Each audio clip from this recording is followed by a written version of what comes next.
Hi and welcome to the statistics and probability for data science and machine learning. मैं हूं फहद हुसैन और उम्मीद करता हूं बहुत अच्छे मिजाज में होंगे। कंटिन्यूस डिस्ट्रीब्यूशन को हम डिस्कस कर रहे हैं, जिसमें हम जानेंगे कि यूनिफॉर्म डिस्ट्रीब्यूशन क्या है। यूनिफॉर्म डिस्ट्रीब्यूशन एक वर्सटाइल डिस्ट्रीब्यूशन है जो दोनों ही टाइप्स में लाई करती है, यानी ये डिस्क्रीट में भी मौजूद है और कंटिन्यूस में भी मौजूद है। लिहाजा वीडियो को फर्दर स्टार्ट करने से पहले मैं बताता चलूँ कि इससे रिलेटेड प्रीवियसली जितनी वीडियो हैं वो मेरे यूट्यूब चैनल पर मौजूद हैं। आप फहद हुसैन CS से सर्च करके मेरे यूट्यूब चैनल पर आएंगे। इसके प्लेलिस्ट पर जाने के बाद वो तमाम वीडियोज़ जो डिफरेंट डिसिप्लिन्स की हैं विद ईज़ वॉच की जा सकती हैं। इसके अलावा इसमें इस्तेमाल होने वाले content related material which mean presentation, slide, code या वट एवर, वो तमाम चीज़ें जो मैं अपने वीडियो सेशंस पे यूज़ कर रहा होता हूँ वो तमाम फ्रीली अवेलेबल हैं मेरे ब्लॉग fahadhusaincs.blogspot.com पर, जहाँ पर आने के बाद वो तमाम चीज़ें आप फ्रीली डाउनलोड करके यूज़ कर सकते हैं। लिहाजा अगर आप मेरे चैनल पर नए और चैनल को सब्सक्राइब नहीं किया तो चैनल को ज़रूर सब्सक्राइब करें, ताकि अपकमिंग वीडियोज़ के हवाले से आपको बर वक्त जानकारी मिले और इसी तरह की नई चीज़ें आप आसानी के साथ सीख सकें। सो फर्स्टली एक चीज़ मैं बताते चलूँ कि हर डिस्ट्रीब्यूशंस जब भी मैं बता रहा होता हूँ तो उससे पहले मैं एक चीज़ रिकॉल कराता हूँ कि जिस तरह से नॉर्मल डिस्ट्रीब्यूशन के अंदर mean, mod, median, kurtosis and skewness मौजूद है, बिल्कुल इसी तरह से हर तरह की डिस्ट्रीब्यूशन में ये सारी चीज़ें मौजूद होती हैं, जो at the last of the video में बाय यूजिंग अ विकीपीडिया आपको शो कर रहा होता हूँ। लेकिन सबसे पहले तो एक्चुअली हम समझते हैं कि यूनिफॉर्म डिस्ट्रीब्यूशन है क्या। तो as a name suggest, uniform distribution के नाम से ही हमें पता चल रहा है कि यहाँ पे डिस्ट्रीब्यूशन जो है वो एक यूनिफॉर्म स्टेज पे, यानी एक ही तरह की स्टेज के साथ होगी। जबकि अगर हम दूसरी तरह की डिस्ट्रीब्यूशन देखते हैं तो वहाँ पर हम शेप्स के कट एंड डाउन को देख रहे होते हैं, यानी कहीं पे फ्लक्चुएशन मौजूद होती है। यूनिफॉर्म पे कोई फ्लक्चुएशन नहीं होगी, बाय इट्स नेम ही समझ में आ रहा है। तो इसमें दो टाइप्स है हमारे पास। यूनिफॉर्म डिस्ट्रीब्यूशन डिस्क्रीट भी हो सकती है और कंटिन्यूस भी। दोनों की डेफिनेशन समझेंगे, उसके बाद एग्जांपल कवर अप करेंगे विद फार्मूलाज, बात इजीली समझ में आ जाएगी। So the discrete uniform distribution is a symmetrical probability distribution where in a finite number of values are equally like to be observed. यानी इसका मतलब है एक काउंटेबल नंबर आपके पास इस डिस्ट्रीब्यूशन में मौजूद होगा जो एक दूसरे से बिल्कुल यानी एक दूसरे से मिलते जुलते डिस्ट्रीब्यूशन के साथ होगी। Every one of n values are equal probability, यानी n जो भी नंबर ऑफ आउटकम्स होंगे उन तमाम की प्रोबेबिलिटी एक जैसी ही होगी। जैसे मैं डाइस की बात करूं, कॉइन्स की बात करूं, कार्ड्स की बात करूं, हर की प्रोबेबिलिटी एक जैसी है। Another way of saying discrete uniform distribution would be a known finite number of the outcome equally likely to happens। यानी जो equally finite number of outcomes हैं उन तमाम के आने के इक्वल चांसेस होंगे, उसी डिस्ट्रीब्यूशन को आप यूनिफॉर्म डिस्ट्रीब्यूशन कह रहे होते हैं। What about the continuous? A continuous uniform distribution or a rectangular distribution is a family of symmetric probability distribution. The distribution describe an experiment where there is an arbitrary outcome that lies between a certain bound। यानी यहाँ पर जो outcome है वो एक certain bound के अंदर मौजूद है। बाउंड का मतलब ये कि कोई रेंज दी गई है, फॉर एग्जांपल A से लेकर B तक की एक रेंज है, उसके दरमियान वो लाई करता है और उसके आने के चांसेस इसी के दरमियान होंगे। The bounds are defined by the parameters A and B which are the minimum and maximum values. A and B का मतलब है कि मिनिमम और मैक्सिमम इसके दरमियान ये चीज़ें मौजूद होंगी जो किसी इंटरवल से बताई जाएंगी। The interval can either be closed, example A B, or open A B. Therefore, the distribution is often abbreviated UAB, where U stand for uniform distribution। यानी इसका मतलब ये हुआ कि यूनिफॉर्म डिस्ट्रीब्यूशन को कंटिन्यूस फॉर्म पे इस तरह से शो किया जाता है जो कि AB इंटरवल कहलाता है। और इस इंटरवल का मतलब है कि जो आउटकम है, जिस आउटकम को भी आप तलाश कर रहे हैं या देखना चाहते हैं, वो इन रेंज के दरमियान लाई कर रहा होगा और इस रेंज के दरमियान से आप उसकी डिस्ट्रीब्यूशन बता सकेंगे। तो अब हम देखते हैं कि यूनिफॉर्म डिस्ट्रीब्यूशन में डिस्क्रीट की एग्जांपल क्या हो सकती है।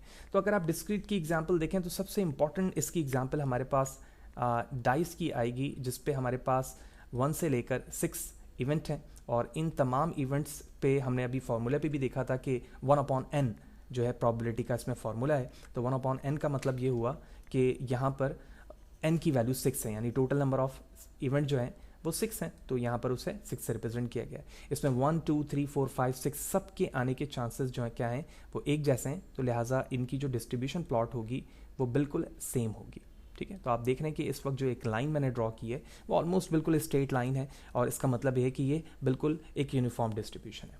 इसका जो प्रोबेबिलिटी मास फंक्शन होगा वो मैं कह सकता हूँ P of x equal to x is equal to f of x। f of x का मतलब ये कि जिस इवेंट को आप तलाश कर रहे हैं उसकी वैल्यू 1/n है और 1/n का मतलब ये हुआ कि जो उसकी प्रोबेबिलिटी सेट की गई है। तो 1/n का मतलब यहाँ पर ये हुआ कि अगर मैं प्रोबेबिलिटी ऑफ 1 सर्च कर रहा हूँ तो ये है 1/6, 2 3 4 सब के लिए ये सेम होगी। सो दैट्स वाई यहाँ लिखा हुआ है the probability mass function random variable x equal to x f of x of a discrete random variable X be function that satisfy the following properties. तीन प्रॉपर्टीज़ को वो follow करेगा। F of X की value greater than zero आएगी, जो हम यहाँ देख रहे हैं। तमाम वैल्यू का सम अप 1 के बराबर होगा और एक्स जो है वो बिलोंग करेगा ए को, जिसका समेशन जो है at last F of x के बराबर होगा, यानी आपके फंक्शंस के बराबर होगा 6 इवेंट के। तो ये ओवरऑल जो है पूरी एक प्रॉपर डेफिनेशन अंडरस्टैंडिंग थी यूनिफॉर्म डिस्ट्रीब्यूशन की by using a discrete. What about the continuous? तो कंटिन्यूअस में हमने देखा कि यहाँ पर एक बाउंड एरिया होगा जो एक इंटरवल को रिप्रेजेंट करेगा। इस वक्त आप एक डिस्ट्रीब्यूशन देख रहे हैं, ये डिस्ट्रीब्यूशन ऑरिजिन पे है जो कि 0 वैल्यूज़ है। यहाँ एक पॉइंट है और यहाँ पर बी एक पॉइंट है, इसकी कोई भी वैल्यू हो सकती है, जैसे यहाँ पर 5 दिखाया गया और यहाँ 10 दिखाया गया है। और इस पूरे रीजन को हम अपने एक इंटरवल डिफाइन कर रहे हैं कि ये हमारा कंप्लीट एक इंटरवल है जिसकी स्टार्टिंग वैल्यू यहाँ पर ए है और एंडिंग वैल्यू बी है, जिसको अभी हमने लास्ट स्लाइड के अंदर इस तरह से इंटरवल बेस देखा था। इस इंटरवल के अंदर रहते हुए अगर मुझे एरिया अंडर द कर्व मालूम करना है, क्योंकि हम जानते हैं कि जब कोई वैल्यू कंटिन्यूअस होती है तो कंटिन्यूअस में एरिया अंडर द कर्व मालूम करते हैं, जैसे हमने नॉर्मल डिस्ट्रीब्यूशन पे भी देखा था। तो इस बेस पर अगर मैं इस फॉर्मूले को ड्राइव करूं तो फॉर्मूला एरिया ऑफ दी, क्योंकि ये जो है कंप्लीट शेप में अगर आप देखें तो ये एक रेक्टेंगल है, तो मैं कह सकता हूँ area of rectangle is equal to base into height and that is equal to 1 as well. तो बेस इंटू हाइट, अगर आप इस डायग्राम को देखें तो यहाँ पर हाइट जो है यानी y की वैल्यू एफ ऑफ एक्स है, और अगर आप यहाँ पर इस एरिया अंडर द कर्व देखें तो इस पूरे रेक्टेंगल बॉक्स को अगर मैं मेजर करना चाह रहा हूँ तो इसका जो डिफरेंस है वो b-1 होगा। यानी अगर इस पूरे एरिया का डिफरेंस देखें आप तो ये है b-a, ठीक है, ये इसका बेस वैल्यू है। तो इस बेस पर अगर मैं ये कहूँ कि area of triangle is equal to base into height, तो बेस की वैल्यू आ जाएगी b-a एंड हाइट हमारे पास है एफ ऑफ एक्स, ठीक है, इस तरह से हम लिख सकते हैं। और ये कंप्लीट एफ ऑफ एक्स यहाँ पर कुछ इस तरह से आ जाएगा कि मैं बेस इंटू हाइट लिख चुका हूँ, इसी 1 को मैं यहाँ पर प्लेस कर देता हूँ ताकि जो 1 यहाँ था वो मैंने यहाँ पर दिखा दिया। अब यहाँ पर एफ ऑफ एक्स को हमें सेपरेट करना है क्योंकि प्रॉबिलिटी डेंसिटी फंक्शन इसका बनाना है, तो लिहाजा मैं इसको सिंप्लीफाई करके कुछ इस तरह से लिख सकता हूँ कि F of X equal to 1 divide by b-a। तो ये आपका कंप्लीट प्रॉबिलिटी डेंसिटी फंक्शन हो गया इसका, जो कि यहाँ पर दिखाया गया है पीस वाइज इक्वेशन में, where X is greater than a and less than b, ठीक है, और 0 पे अदरवाइज कोई भी वैल्यूज वो प्रोड्यूस करेगा। तो इसका मतलब ये हुआ कि अगर मैं यूनिफॉर्म डिस्ट्रीब्यूशन मालूम करना चाहता हूँ कंटिन्यूअस रहते हुए, तो किसी भी गिवन रेंज के अंदर एरिया अंडर द कर्व मालूम करने के लिए मैं F of x 1 divide by b-a कर सकता हूँ।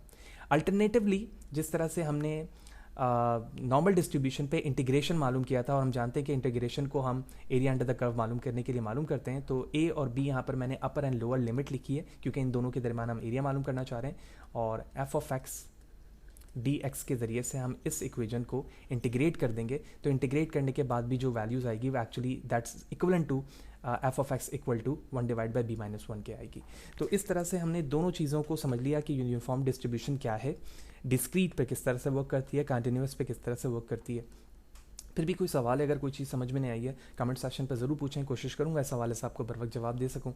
वीडियो अच्छी लगी हो तो लाइक करें, ज़्यादा लोगों को शेयर करें, और चैनल पर अगर नए और चैनल को सब्सक्राइब नहीं किया है तो चैनल को ज़रूर सब्सक्राइब करें ताकि अपकमिंग वीडियोज़ के हवाले से आपको बर वक्त जानकारी मिलती रहे। कुछ विकीपीडिया से चीज़ें देख लेते हैं ताकि जो मैट्रिक्स हैं उसके प्रॉपर्ली हमें समझ में आए।